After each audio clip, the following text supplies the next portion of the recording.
الحمد لله رب العالمين، والصلاة والسلام على سيد المرسلين وعلى آله وأصحابه أجمعين، أما بعد. وقد قال الله تبارك وتعالى في القرآن المجيد والفرقان الحميد: أعوذ بالله من الشيطان الرجيم، وقدمنا إلى ما عملوا من عمل فجعلناه هباء منثورا. وقال الله تبارك وتعالى: ينبأ الإنسان يومئذ بما قدم وأخر. وقال تعالى: ولقد علمنا المستقدمين منكم وعلمنا المستأخرين. صدق اللہ العظیم. بزرگ اور دوستوں، اسماء الحسنی کی یہ نشست نمبر 74 ہے، 74 سیشن ہے، جس میں ہم اللہ تعالیٰ کے ان ناموں پر تدبر کر رہے ہیں جن کا اللہ تعالیٰ نے قرآن پاک میں تذکرہ فرمایا اور جن کا احادیث صحیحہ میں ذکر آیا ہو. کیونکہ ناموں میں بڑی برکت ہے اور ان ناموں کی بڑی اہمیت ہے. اللہ تعالیٰ نے قرآن مجید میں ان ناموں کے سلسلے میں کئی باتیں ارشاد فرمائے، جن میں سب سے اہم بات یہ ہے کہ اللہ تعالیٰ نے ارشاد فرمایا کہ وَلِلَّهِ الْأَسْمَاءُ الْحُسْنَىٰ فَادْعُوهُ بِهَا، کہ اللہ تعالیٰ کی اسماء الحسنیٰ میں پیارے پیارے نام ہے. اسم عربی میں کہتے ہیں نام کو، اسی لیے ہم لوگ اردو میں بھی کہتے ہیں آپ کا اسم گرامی کیا ہے. یہ عربی ہی کا لفظ ہے جو کبھی کبھی اردو میں استعمال میں آتا ہے. یہ اللہ تعالیٰ کے نام ہے جو اسم اعظم ہے، وہ خود اللہ ہے، جو پراپر نام ہے اللہ تعالیٰ کا نام ہے. اس کے بعد اللہ تعالیٰ کے صفاتی نام ہے، صفات کی بنیاد پر، کہ اللہ تعالیٰ رب العالمین ہے، وہ رحمان ہے، وہ رحیم ہے، وہ غفار ہے، وہ غفور ہے، وہ غافر ہے، وہ کریم ہے، وہ حکیم ہے، وہ علیم ہے، وہ مالک الملک ہے، ملک ہے، ملیک ہے، قادر ہے، مقتدر ہے، وہ خالق ہے، باری ہے، مصور ہے، وہ سلام ہے، مؤمن ہے، مہیمن ہے، عزیز ہے، جبار ہے، متکبر ہے. سبحان اللہ عما یشرکون. یہ اللہ تعالیٰ کے بڑے پیارے پیارے نام ہیں. یہ نام حقیقت میں سائنس کی ایک دنیا اپنے اندر رکھتے ہیں جو ہمارا سبجیکٹ نہیں ہے، اسی لیے ہم بہت زیادہ اس پہ کہہ نہیں سکتے. اشارتاً کچھ باتیں عام طور پر عرض کر دی جاتی ہیں، لیکن وہی یہ نام وہ معرفت خداوندی پیدا کرتے ہیں کہ اگر یہ نام سمجھ میں آ جائے تو انسان کبھی شرک کی طرف نہیں پھٹکے گا. جب انسان کو یہ معلوم ہو جائے کہ وہ رازق ہے، وہ رزاق ہے، تو کسی اور سے رزق کیوں طلب کرے گا؟ اور جب وہ یہ سمجھ لے کہ اس کا رزق دینے کا کیا سسٹم ہے، وہ رزاق ہے تو کس طرح رزق عطا کرتا ہے، اور کس قدر وضاحت کے ساتھ اس نے یہ ارشاد فرمایا کہ تم اس کے محتاج ہو، رزق کے لیے نعوذ باللہ وہ تمہارا محتاج نہیں. ان اللہ هو یرزق ذو القوة المتین، وہ تو بہت طاقتور ہے، وہ عطا کرتا ہے. یرزق من یشاء بغیر حساب، بغیر حساب کتاب دینے پر وہ قادر ہے. تو عالم یہ تھا کہ جس وقت انسانوں کو چوپایوں میں گھوڑوں کی ضرورت تھی تو وہ رزاق ہر ایک ضرورتوں کو گھوڑا دیا ہوا تھا اور اس کے دروازے پہ گھوڑا بندھا ہوتا تھا. اور جب انسان کو پیٹرول کی ضرورت ہو گئی تو ہر بڑی سڑک پر پیٹرول پمپ ہے, اللہ تعالیٰ پیٹرول عطا کر رہا ہے. اب یہ اور بڑھتے چلے جائیے ہر صفت میں, تو پھر وہ بندے کے اندر شرک بالکل نہیں پیدا ہو رہا ہے, غیر اللہ سے کوئی چیز نہیں مانتا, وہ خالق ہے, وہ مالک ہے. ارشاد فرمایا کہ دیکھو اس کا عالم یہ ہے کہ تو عز من تشاء تذل من تشاء, ذلت اس کے ہاتھ میں ہے, عزت اس کے ہاتھ میں ہے. جس کو چاہے ذلیل و خوار کر دے, جس کو چاہے عزتوں سے سرفراز کر دے. اب کوئی عزت کا طالب ہے اللہ کو پکارے گا, کوئی ذلت سے بچنا چاہ رہا ہے اللہ تعالیٰ کو پکارے گا, کوئی فقر و فاقے سے بچنا چاہ رہا ہے تو هو الغنی, اس غنی کو پکارے گا, اس صمد کو پکارے گا, احد کو پکارے گا. یہ وہ حقیقت ہے جس کا اشارہ اللہ کے رسول صلی اللہ علیہ وسلم نے فرمایا کہ ان للہ 99 اسما, 99 اللہ تعالیٰ کی یہ صفات ہے یا یہ صفاتی نام ہے. فرمایا کہ دیکھو من احصاها فقد دخل الجنہ, اگر تم نے ان کے معنوں کو پا لیا اور ان معنوں کی روشنی میں عقیدہ بنا لیا تو جنت میں داخل ہونا یقینی ہے. اور جو آپ صلی اللہ علیہ وسلم نے ارشاد فرمایا وہ اتنی تاکید ہے, فقد دخل الجنہ, وہ جنت میں داخل ہو چکا ہے, شک و شبہ کی ضرورت ہی نہیں فرمایا. تو ان ناموں کے مغز کو پانا, اصل کو پانا اور ان ناموں کا فہم حاصل کرنا, یہ دراصل ہماری بنیادی ضرورت ہے. اس سے ہمارا نہ صرف یہ کہ عقیدہ بنتا ہے بلکہ اللہ تعالیٰ سے محبت ہوتی ہے. اور اللہ تعالیٰ سے محبت ہونا یہ بہت ضروری ہے. بندے مومن اس وقت تک کامل مومن نہیں ہوتا, والذین آمنوا اشد حبا للہ, جب تک کہ اللہ سے خوب محبت کرے. آج ہر قسم کی محبتوں کی بات ہوتی ہے ساری مخلوق میں, لیکن خالق کی محبت کی بات کرنے والے کم ہیں.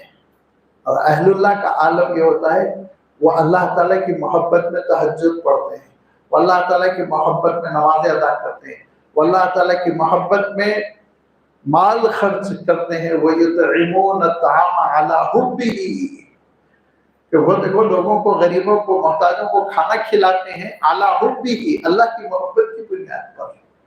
اس سے اجر ملنے والا ہے, وہ خوش ہونے والا ہے.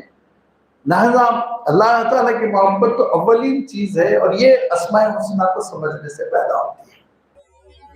میں خوشو پیدا ہوتا ہے اور خرچ کرتے ہوئے ایک خوشی سی محسوس ہوگی. اگر آدمی پیدا ہے تو خوش ہو رہا ہے, اس کی خوشنودی کے لیے بھی یہ کر رہا ہوں. لہذا اسماء الحسنہ نہ صرف یہ کہ عقیدے کی اصلاح کرتے ہیں بلکہ اللہ تعالیٰ کی محبت ہمارے دلوں میں پیدا کرتے ہیں. یہ اسماء الحسنہ قرآن مجید سمجھنے میں ان کا بہت ہی اہم رول ہے, کلیدی رول ہے, کیونکہ بیشتر آیتیں ایسی ہیں جو اسماء الحسنہ پر ختم ہوتی ہیں. آپ دیکھ لیجیے, تلاوت کریے, آپ سورۃ البقرہ سے آغاز کیجیے تو خوب آیتیں ملیں گی جو ختم ہو رہے ہیں, وَهُوَ الْعَزِيزُ الْحَكِيمُ وَهُوَ الْعَلِيمُ الْخَبِيرُ وَهُوَ الْغَفُورُ الرَّحِيمُ. کیوں یہ آیت کیوں ختم ہو رہی ہے؟ اللہ تعالیٰ کے ناموں پر ایک مناسبت ہے, اور وہ بھی پوری ایک دنیا ہے, اور مفسرین نے اس کو علم المناسبات کہا ہے. اس پہ کتابیں بھی ہیں, اور ایک تفسیر ایسی ہے نظم الدرر کے نام سے جو 12 جلدوں میں ہے, اور عربی میں پہلی اس کی اشاعت جو ہوئی فرسٹ ایڈیشن, وہ اس کا اعزاز حیدرآباد کو ہے, دائرۃ المعارف سے چھپی تھی اس وقت جبکہ عرب ملکوں میں غربت تھی. بقائی, امام بقائی رحمۃ اللہ علیہ کی یہ تفسیر یہی مناسبت بتاتی ہے کہ دیکھو یہ آیت میں اللہ تعالیٰ کا حکم ہے, اور یہ آیت ختم ہو رہی ہے اللہ تعالیٰ کے ان ناموں میں, دونوں کے درمیان ٹیکسٹ میں اور اسماء الحسنہ میں کیا مناسبت ہے. تو یہ بھی ایک پوری دنیا ہے. لہذا اسماء الحسنہ سمجھنے سے انشاءاللہ قرآن فہمی بھی بڑھے گی. سب سے بڑی چیز جو ہماری حاجت ہے, ضرورت ہے, وہ یہ کہ انشاءاللہ آج کی جو گفتگو ہوگی اس میں بھی اس کی طرف اشارہ ہوگا کہ ان اسماء حسنہ کے ذریعے سے دعائیں قبول ہوتی ہیں، دعائیں قبول ہوتی ہیں۔ دعاؤں کا جو نبوی طریقہ ہے، آپ بخاری شریف سے مطالعہ شروع کر دیجئے اور پوری 6 کتابیں، امام بیہقی کی، امام دارقطنی کی، پھر اور نیچے مشکات تک آ جائیے، جہاں جہاں ابواب ہیں دعا کے، وہاں آپ صلی اللہ علیہ وسلم کی دعاؤں کو دیکھیں گے اسماء حسنہ سے پر ہے، خوب اسماء حسنہ ہے، کئی اسماء حسنہ ایک دعا میں، حاجت ایک جملے میں، اس سے پہلے کے 5 6 جملے اسماء حسنہ پر رہیں گے۔ یہ آپ صلی اللہ علیہ وسلم کی سنت ہے، یہ آپ صلی اللہ علیہ وسلم کا طریقہ کار ہے۔ دعاؤں کا طریقہ ہم جو ایجاد کرتے ہیں، سمجھتے ہیں کہ یہ زیادہ اچھا ہوگا، یہ ہماری غلط فہمی ہے۔ دعاؤں کا طریقہ اللہ کے رسول صلی اللہ علیہ وسلم سے سیکھنا چاہیے۔ لہذا اللہ کے رسول صلی اللہ علیہ وسلم فرماتے تھے کہ یہ اسماء حسنہ وہ برکت رکھتے ہیں کہ ان کو استعمال کرنے سے، ان کے ذریعے سے اللہ تعالیٰ کو پکارنے سے دعائیں ریجیکٹ نہیں ہوتی۔ ایک مرتبہ ایک کوئی صاحب مسجد نبوی میں آئے تھے، احادیث میں ان کا نام نہیں ہے، ایک اجنبی سے تھے، لیکن دعا زور سے کرنے لگے، اسأل اللہ الاحد الصمد الحی القیوم، وہ اللہ تعالیٰ کے اسماء حسنہ پکار کے اللہ تعالیٰ سے میں یہ سوال کرتا۔ حضور نے فرمایا اس نے ان اللہ کے ناموں کا حوالہ دیا کہ اس کی دعا رد نہیں ہوگی، فرمایا اس کی دعا ریجیکٹ نہیں ہوگی۔ تو خود اللہ کے رسول صلی اللہ علیہ وسلم کی دعاؤں میں اسماء حسنہ، پھر اللہ کے رسول صلی اللہ علیہ وسلم کا یہ اشارہ کہ ان بابرکت ناموں کے ذریعے سے انشاءاللہ ہماری دعائیں قبول ہوں گی۔ یہ ہماری ضرورت ہے، دعائیں تو ہماری شدید ضرورت ہے، تو یہ اسماء حسنہ سے واقف ہونا۔ اس پہ بڑی پتے کی بات لکھی علماء نے، لازمی بات ہے، وہ آسان نہیں ہے، اس کے لیے تھوڑی محنت کرنی پڑے گی۔ فرمایا کہ جیسی حاجت ہو ویسے اسماء حسنہ استعمال کرنے سے، جیسی ضرورت ہے، جس ضرورت کے لیے ہم دعا کر رہے ہیں، اسی سے سوٹ کرنے والے اسماء حسنہ استعمال کرنے سے، زبان پر لانے سے دعاؤں کی قبولیت کے آثار بہت بڑھ جاتے ہیں۔ رزق کا کوئی مطالبہ کر رہا ہے، یا رزاق یا رزاق یا رزاق ہے، اپنے گناہوں کی معافی مانگ رہا ہے، عفو کریم غفار غفور ہے، تو اس طرح سے فرمایا کہ دعاؤں کی قبولیت کا امکان بہت بڑھتا چلا جاتا ہے۔ لہذا یہ وہ اسماء حسنہ ہیں جو بڑی اہمیت کے حامل ہے، اور ان اسماء حسنہ کا سمجھنے کا بھی اہتمام ہونا چاہیے، اور ان اسماء حسنہ کو جتنا ہو سکے یاد کرنا بھی چاہیے۔ بہت سے علماء نے لکھا کہ اسماء حسنہ پورے زبانی یاد ہونے چاہیے، 99 کم سے کم، کیونکہ ارشاد فرمایا کہ یہ ایک ذکر کی بڑی اونچی شکل ہے، اگر وہ ممکن ہو تو وہ بھی کرنا چاہیے۔ لیکن الحمدللہ ہم ان اسماء حسنہ کو سمجھنے کی جو کوشش کر رہے ہیں، تو بیشتر اسماء حسنہ الحمدللہ یہاں پہ گفتگو میں آ چکے ہیں، اور اب یہ ذرا اختتامی قسم کا دور ہے، اسی لیے آج جن 2 ناموں کا انشاءاللہ یہاں پر تذکرہ ہوگا، وہ اوریجنلی تو اپنی اس شکل میں جس پہ میں گفتگو کرنے جا رہا ہوں قرآن مجید میں نہیں ہے، لیکن اس کے بدلے ہوئے صیغے قرآن پاک میں آئے ہیں۔ یہ اسماء حسنہ ہے المقدم المؤخر۔ المقدم کے معنی ہوتے ہیں آگے کر دینے والا، اور المؤخر کے معنی ہوتے ہیں مؤخر کر دینے والا، ڈیلے کر دینے والا، پیچھے کر دینے والا۔ قرآن پاک میں یہ لفظ نہیں آیا، لیکن اس روٹ ورڈ سے اللہ تعالیٰ کے فنکشن آئے ہیں۔ جیسے اللہ تعالیٰ ارشاد فرماتا ہے، جس آیت کو میں نے ابھی تھوڑی دیر پہلے آپ کے سامنے تلاوت کی تھی، کہ ارشاد فرمایا وَقَدِمْنَا إِلَى مَا عَمَلُوا مِنْ عَمَلٍ فَجَعَلْنَاهُ هَبَاءً مَنْثُورًا۔ فَقَدِمْنَا، یہی قاف دال میم روٹ ورڈ ہے، اسی سے مقدم بنتا ہے۔ کہیں اللہ تعالیٰ نے ارشاد فرمایا يُنَبَّأُ الْإِنسَانُ بِمَا قَدَّمَ وَأَخَّرَ،